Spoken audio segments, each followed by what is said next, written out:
It's been a while, Kate. I was bewildered. I had just run into my ex-husband, Steve, who had eloped with my sister Mary 13 years ago. It happened in the vegetable section of a supermarket where I was shopping. My daughter, Emily, who doesn't remember Steve as her father, stood beside me, looking curiously at both of us. I tried to ignore him and walk away. Wait. Listen to me. Steve grabbed my wrist as I tried to leave, holding on tightly. Emily continued to look at me with a puzzled expression, while Steve, still clutching my wrist, began explaining why he had returned to town. In short, he ran out of money and came back to ask for financial help from me, his ex-wife, a pathetic story. Anyway, let go of my hand. You're still living with that old man at my parents' place, right? I can't believe it. We are divorced, you know? He felt responsible for your elopement and has been helping us. Don't insult him. Whatever. Mary and I will be living at the house now, so could you take the old man and leave? I shook off Steve's grip and glared at him. Despite my angry expression, Steve shrugged it off with a joking "I'll be in touch" and walked away. Emily watched his retreating figure and then smiled at me. You did it, Mom.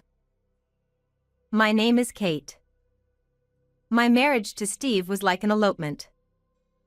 Steve's mother had already passed away, and when we decided to marry, it was on the condition that we live with his father.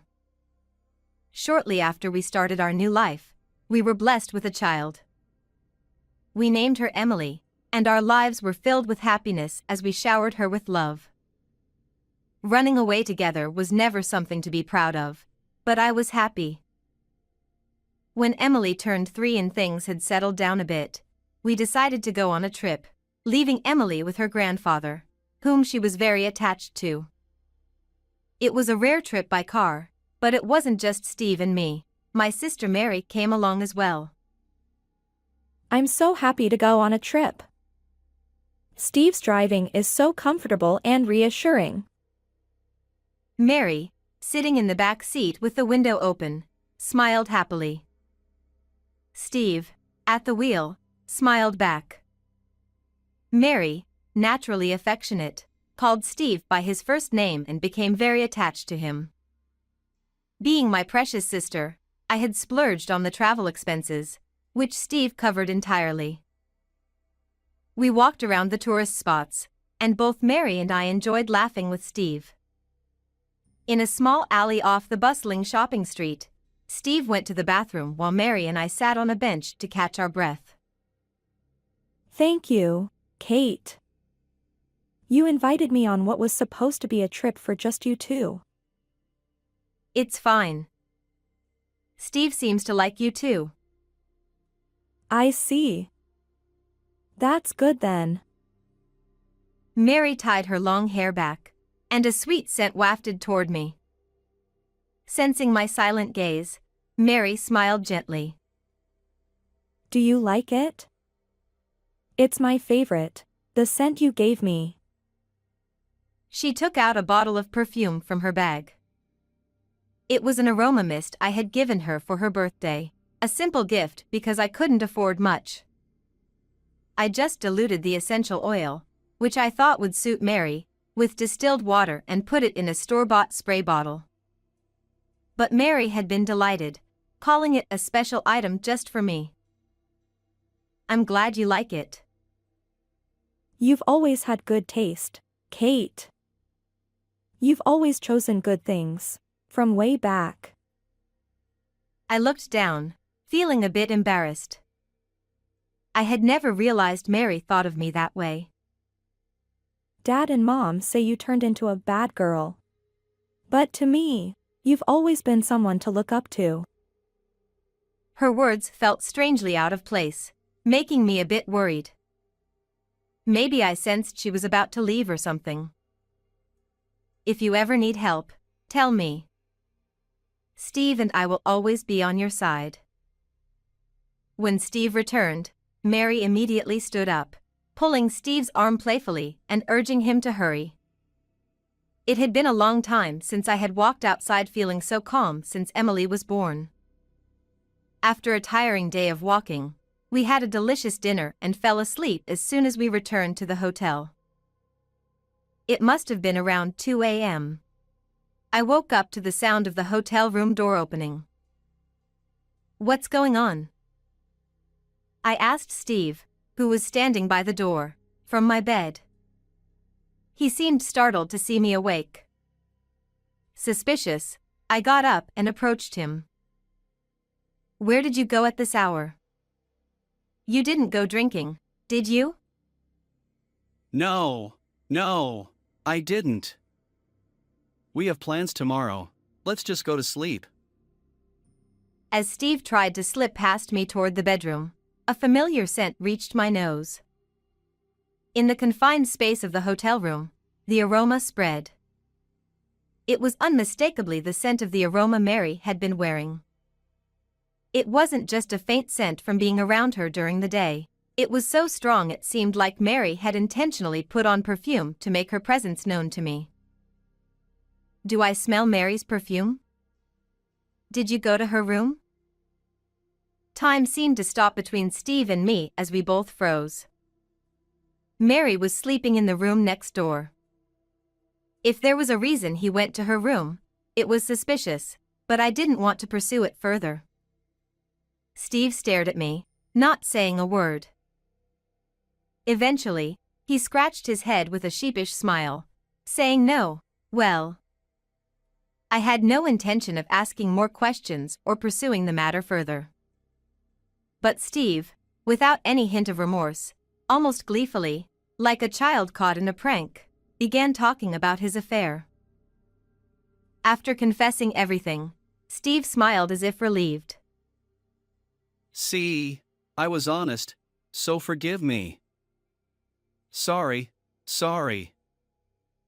He then slipped into bed. I stood there in shock for a few minutes before scattering the amenities like brushes and cotton swabs on the vanity. "Hey! What are you doing?" Steve stared at me in astonishment from the bed. Ignoring him, I threw his clothes and shoes at him, then rushed outside. It was 2 a.m., and the sky was filled with stars. Steve didn't follow me as I fled the hotel with just my wallet and jacket. I wondered why I was running, but all I could think of was escaping. The once lively tourist spot was now quiet and lonely at night. I walked aimlessly before finally returning home by taxi at dawn. I haven't seen Steve or Mary since then. They eloped. My early morning return worried my father-in-law, but young Emily was delighted and jumped into my arms. Holding her, I buried my face in her soft shoulder. "Welcome back, Mom. Welcome back." "Thank you, Emily." The sweet scent that lingered in my nose was overwhelmingly unpleasant. But holding Emily, who smelled faintly sweet and slightly fatty, was my only comfort. 13 years have passed since then. Steve and I divorced on paper and never contacted each other again. As a single mother, I have lived earnestly with Emily until now. 13 years is a long time, no matter how hard things have been. 16-year-old Emily has grown into a smart and honest girl. She excels at school and has many friends, making me proud. One day, while shopping with Emily, we unexpectedly ran into Steve. "It's been a while, Kate."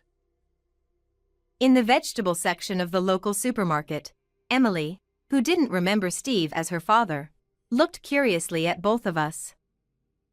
I tried to ignore him and walk away.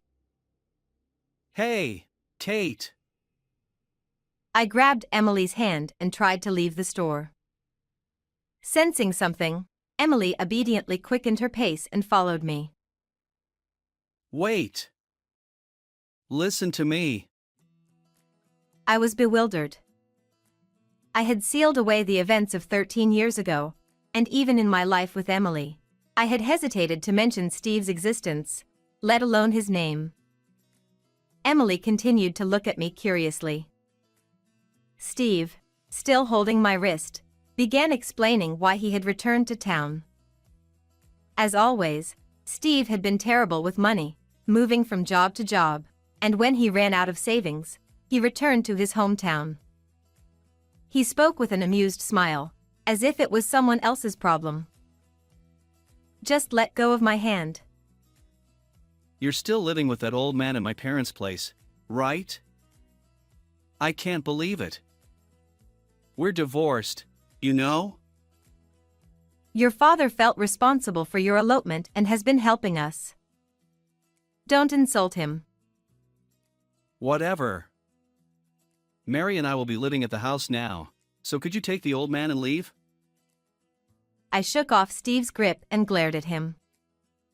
No matter how angry I looked, Steve shrugged it off with a playful "I'll be in touch" and walked away. Emily watched him leave and squeezed my hand tightly. When we got home, I received a message on my phone. I didn't know how he got my number, but it was from Steve, asking me to vacate the house in a month, with a cute emoji attached. I could imagine Steve's nonchalant smile and Mary looking down at me. 1 month. I murmured quietly. Emily, who had been peering at my phone from behind, asked, "What is this?" After a few seconds of hesitation, I decided to tell her that the man we met was her biological father and that he was now homeless and needed a place to stay. After hearing the story, Emily clapped her hands lightly and smiled brightly. Good job, Mom. What? I mean, that house is. Her words made me smile despite myself. For a long time, Emily, my father-in-law, and I lived in that house. It had an air of history and dignity, with its faded white walls and roof. The whole house seemed to lean slightly, though I couldn't be sure if it was just my imagination. The garden was overgrown with weeds due to lack of time to mow, and dodder plants spread their vines all over the ground. Opening the front door made the wooden floor creak. When young Emily came home from school, she would run across the floor, making it echo as she headed to the kitchen. We were poor and couldn't afford many things we wanted, but I have a certain feeling in my chest even now. I was desperate to make Emily and myself happy. A month had passed since I reunited with Steve after 13 years. My phone rang, showing Steve's name on the screen. I took a deep breath before answering. Hey, Kate! The key to the house isn't working. Are you not home? That house has been empty for 5 years. The real estate company manages the keys, so I can't open it for you. What? What do you mean? Then where are you living now? I didn't answer that question and quietly closed my eyes. I remembered after my divorce from Steve, my father-in-law bowing deeply and shedding tears. He sincerely apologized for what his son had done and offered financial support. At that time, I didn't have a steady job, so I started working at the local sheet metal factory he managed. There were only a few employees, and the factory was a subcontractor for a major company. I couldn't do the heavy work of processing iron plates, so I helped with accounting and sales, doing my best. It was a male-dominated workplace and clientele, and I always felt out of place. The few young male employees constantly looked down on me. I lacked physical strength and knowledge. With Emily to care for, I couldn't do overtime and often clenched my teeth in frustration. When one of the employees, whose face I can't even remember now, told me, "After all, you grew up as a spoiled child," I cried at home where Emily wouldn't see. But I kept working harder than anyone, increasing my industry knowledge and connections. I wanted to fill the void of a missing father for Emily with money. Money. I wanted money. I wanted to buy Emily the clothes and food she liked, anything she wanted. Even if it was tough, I wanted to smile in front of Emily and remain a strong mother. Eventually, the company's management improved significantly. I developed a system that allowed precise processing and quick delivery in the sheet metal industry, and I earned a high position in the company.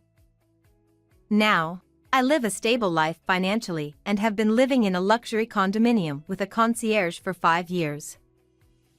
Originally, Emily and I had no plans to live in such a luxurious place. But my father-in-law, who had been living with us, told me, Kate, thank you so much for everything until now. I can't thank you enough. "It's not that. I'm the one who should be grateful for hiring me despite my divorce from Steve and having no ties anymore." One day, my father-in-law made a proposal. A luxury condominium was going to be built locally. As a token of his gratitude for the immense help I provided in both his personal life and the company, he wanted to buy a unit for us. From now on, you and Emily should live together. That's too much. I plan to stay in this house forever. My father-in-law shook his head. As he aged, I had some concerns about his personal life. Anticipating my worries, he smiled and said he would also buy a separate unit in the same condominium to live in. This house is very old now. Emily must be embarrassed. Don't worry, I've thought about college fees and coming-of-age ceremony costs. I'm not worried about money. I'm not dissatisfied with our current life. I'm sure Emily feels the same way. I know, I understand, but The house was indeed old. The exterior, in particular, was in terrible condition, with peeling white paint making it look bad. Emily never brought friends home, likely out of embarrassment. I should have decided this sooner. I was too focused on work and didn't pay enough attention to our daily lives. The path my father-in-law and I walked was never smooth. There were unstable times in the company's management. We lost jobs when clients went bankrupt, and employees had accidents. But no matter how tough things got, we faced them together, supporting each other. Our relationship was more than just boss and employee. We became comrades who overcame hardships together. All right. If buying the condo is for Emily and me, I would be happy. Thank you. Yes, I am deeply grateful to both of you. But I have one condition. My condition was that we wouldn't live in separate rooms in the condominium but live together. My father-in-law was surprised and confused by my proposal, but I continued without hesitation. It's wonderful to move into a new, comfortable home. But we are family, so living together is natural, right? Kate, that's very kind, but Emily needs a grandfather since she doesn't have a father. Please, for Emily's sake, live with us. I always wanted to repay my father-in-law, who supported me and Emily so desperately when we were abandoned by Steve. Running a factory was never easy. He was always working at the factory. Even on days when heavy snow forced employees to take leave, I vividly remember him working alone in the factory. There were times when the workload exceeded what the employees could handle. My father-in-law stayed and worked long after sending the other employees home. Whenever I worried about him working too hard and spoke to him, he would always say, Kate, spend as much time as possible at home with Emily. Don't worry. If you need money, just tell me. True to his word, he never failed to support our living situation. He also tried to make sure Emily, who didn't have a father, wouldn't feel lonely by pushing me to attend her school events. Today is fine. It's just a sports day. I haven't participated much before. Go to Emily's event. Don't worry about work. I knew my elderly father-in-law was straining himself at work. But he never showed it and always remained strong in front of me. At the sports day, watching Emily running hard on the lively field, I saw her wave at me with a big smile. I always wanted to repay my father-in-law for his support. Though he was initially speechless at my suggestion, he eventually sighed and gently placed his hand on my shoulder. I'm old now, and I might not be able to support you and Emily much longer.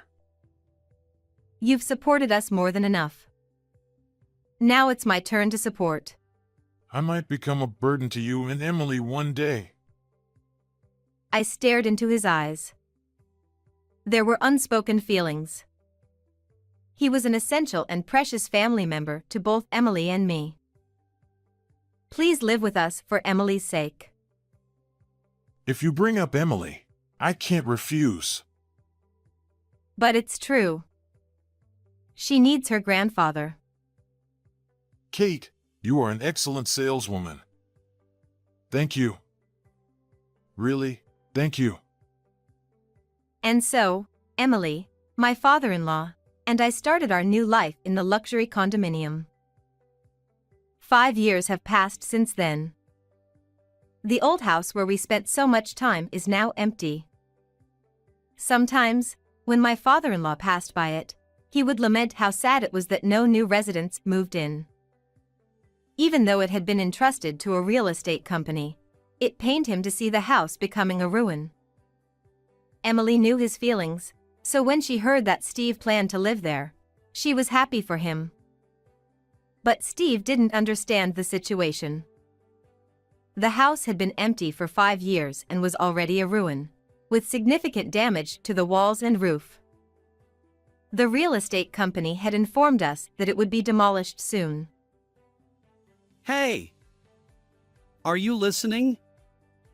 I can't live in this filthy house. Where is Emily living? Steve yelled angrily on the other end of the line. I explained the situation. I told him how much my father-in-law had helped us, how we cooperated to grow the company, and that we now lived in a condominium, although I didn't give specifics. Steve responded with near shouting. So you're living with that rich old man for money? This is ridiculous. As his son, I have rights to the company. I'm coming over to take control. The volume was so loud I instinctively moved the phone away from my ear. My father-in-law, who was nearby, took the phone from me with a look. We were working in the same office. The reason was, Long time no see, Steve. Oh, Dad. Why are you there? Whatever. I heard from Kate. The company has grown a lot, right? Give me some position. I need a job. Don't be ridiculous. The reprimand was so intense that even I was a little surprised. My father-in-law was trembling with anger, his shoulders shaking and fists clenched tightly. Kate is now the vice president. Without her, the company wouldn't have grown this much. Vice President? Really? Well, Dad. How about you live with me and Mary? It would be easier for you to live with your real son. Steve, since you disappeared, Kate has supported my life. She's much more important to me than you, my real daughter. Real daughter. Those words made my chest warm. After separating from Steve, I felt too ashamed of my elopement and couldn't return home. I felt like I couldn't face my parents, always thinking I was raising Emily alone. My father-in-law repeatedly scolded Steve over the phone. He explained how much I suffered without financial support after Steve abandoned us. I'm much better now, but I wasn't in good health. Without Kate, I might not have made it. You're exaggerating. From now on, I'll support you. Let's work together. Steve, let me make this clear. You are disowned. Don't call again. Without waiting for Steve's response, he hung up. Only my father-in-law and I were in the office. We looked at each other and burst into laughter. We didn't need words. We had become like a real father and daughter. I hadn't raised Emily alone. I was grateful from the bottom of my heart to have a genuinely kind father who laughed with me. Steve never contacted us again. He had always lived like a drifter, so no one worried about his disappearance. But 3 months later, my phone rang with an unknown caller ID. It was my day off, and I was at home.